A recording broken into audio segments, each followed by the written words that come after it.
Welcome to the Potential Leader Lab, and I'm your host, Perry Maughmer. This one's going to be interesting today. We're going to talk about how we're condemned to be free. So I'm going to try to keep it short because in this particular area, I've got more questions than answers, and I don't believe we're trying to answer anything in this particular discussion, if I might. I just want to throw out a couple concepts and want you to think about them. Because I think about them, so, if I'm thinking about them, maybe you can think about them. And what we're going to talk about will produce varying levels of discomfort and response from everybody, and that's fine too. It's just something that I can relate to, I gravitate towards, and these are concepts that inform the way I look at the world, more or less. So they're from existentialism, and they're all from the same person, Jean-Paul Sartre. He was a French existentialist. And he actually came up with the term that we're condemned to be free. And the reason he says that is because from his standpoint, we didn't create ourselves, and we're put here without consent, but we must choose and act freely from every situation we're in. And everything we do is a result of being free because we have a choice. And as I look around to people and as I work with people, I think sometimes we lose that mindset, right? We didn't choose to be placed here, but we have ultimate choice to define who we are.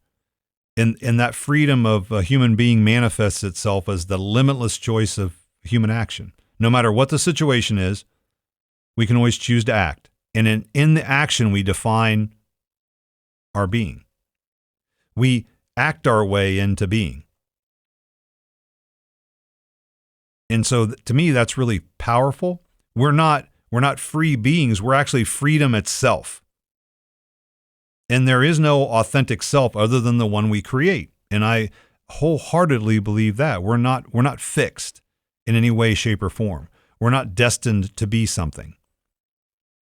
We have free will to create who we are. And I think that's a pretty powerful state of mind. And I don't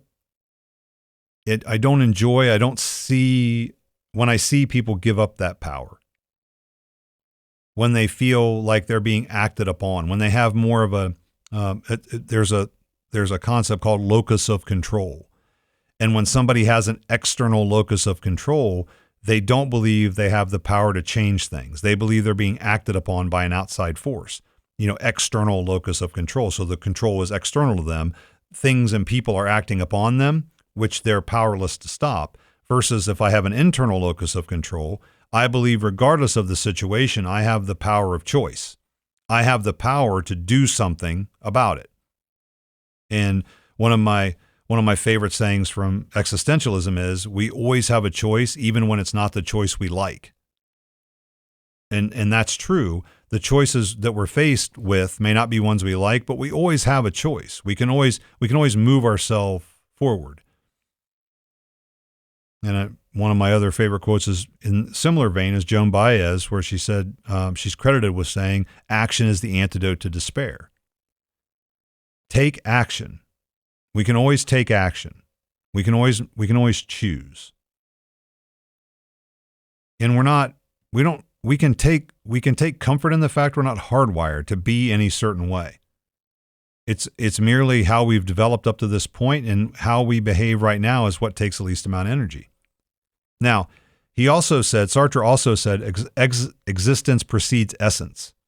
And that's reflective of what I just said, that personality is not built over a previously designed model or a precise purpose, because it's a human being who chooses to engage in such a way.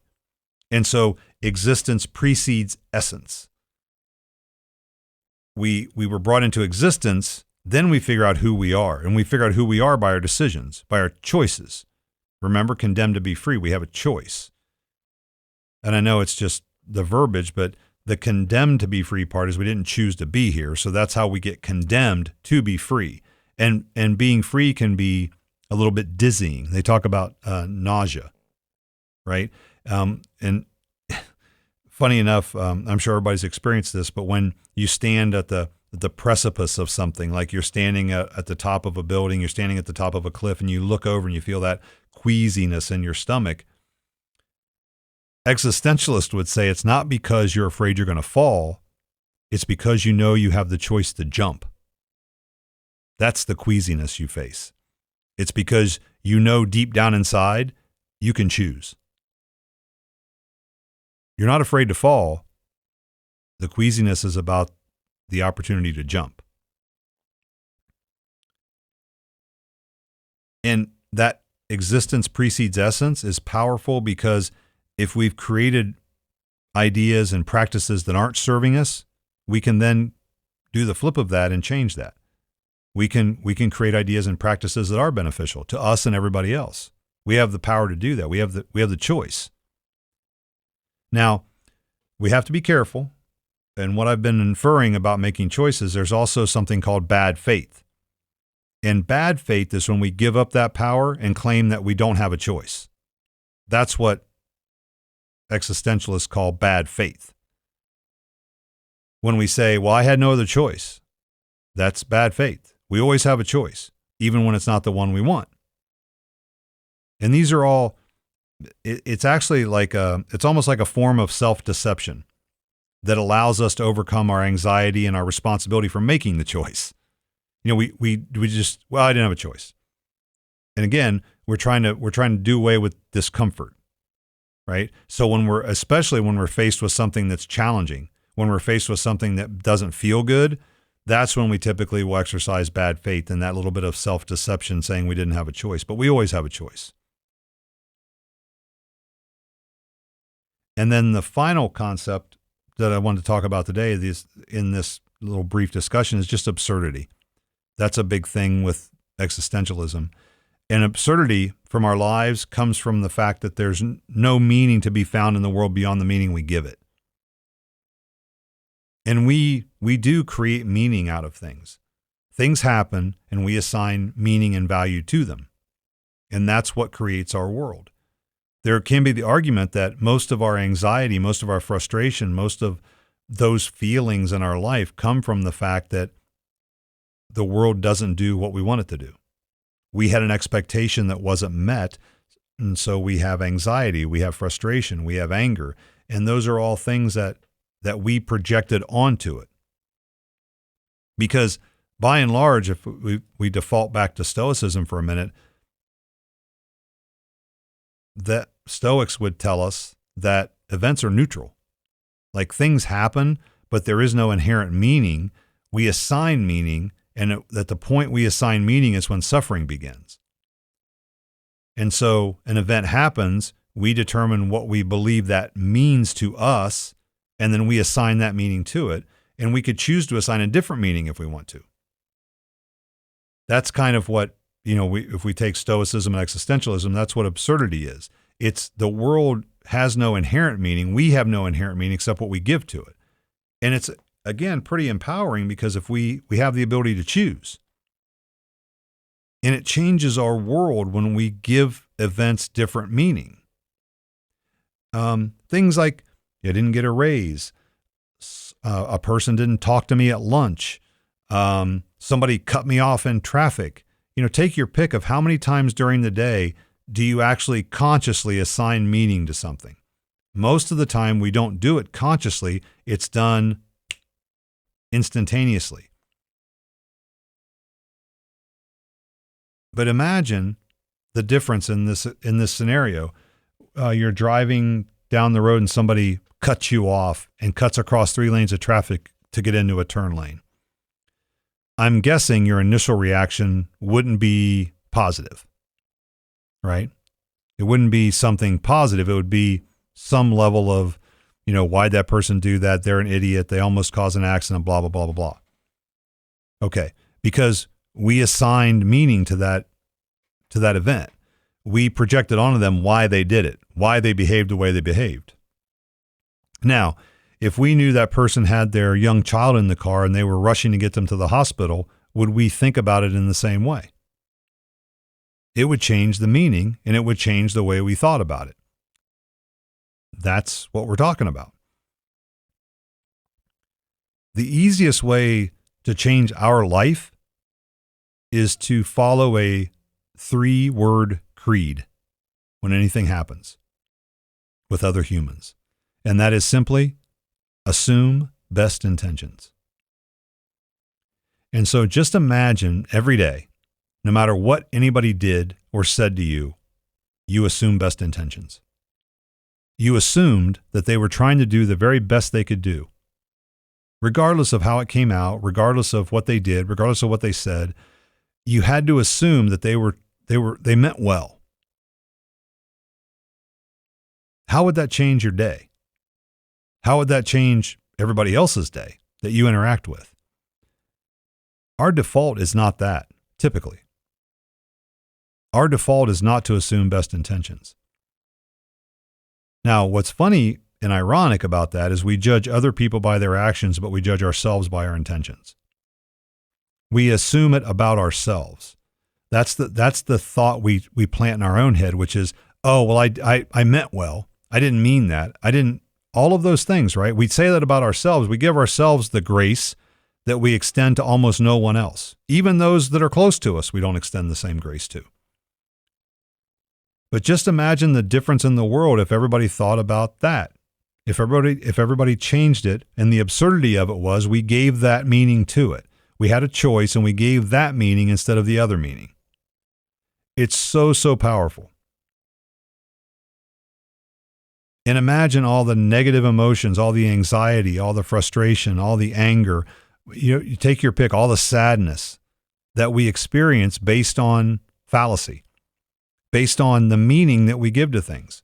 I've heard this story and I've done it myself. You're working, you're in business and you're emailing somebody and you're trying to get a deal done, and suddenly they go dark.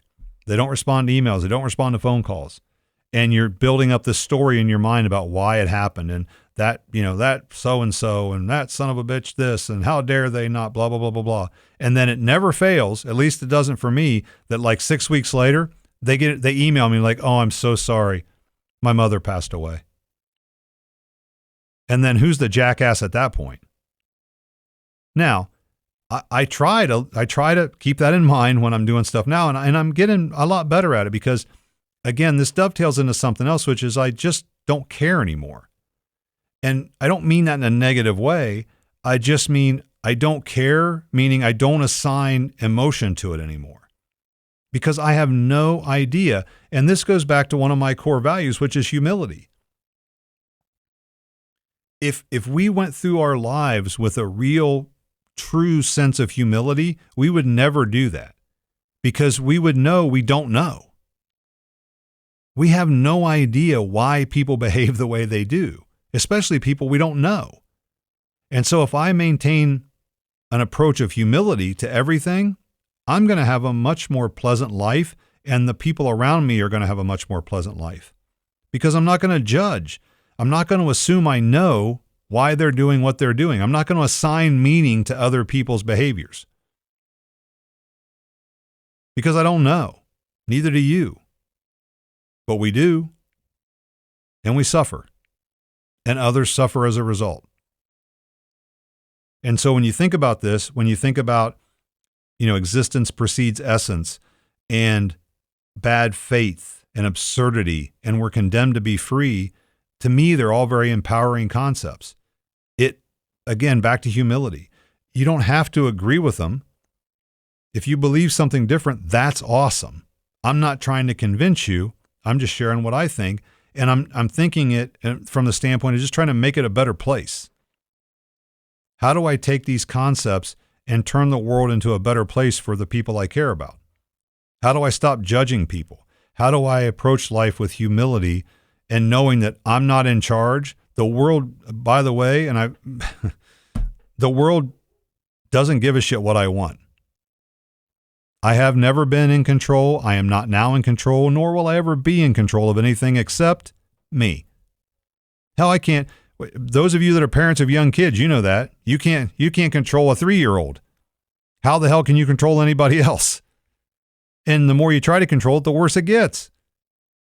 But that's where the foundation of our anxiety comes from, is a need for control. We want the world to behave in a way that we want it to behave because we lack humility, in my opinion.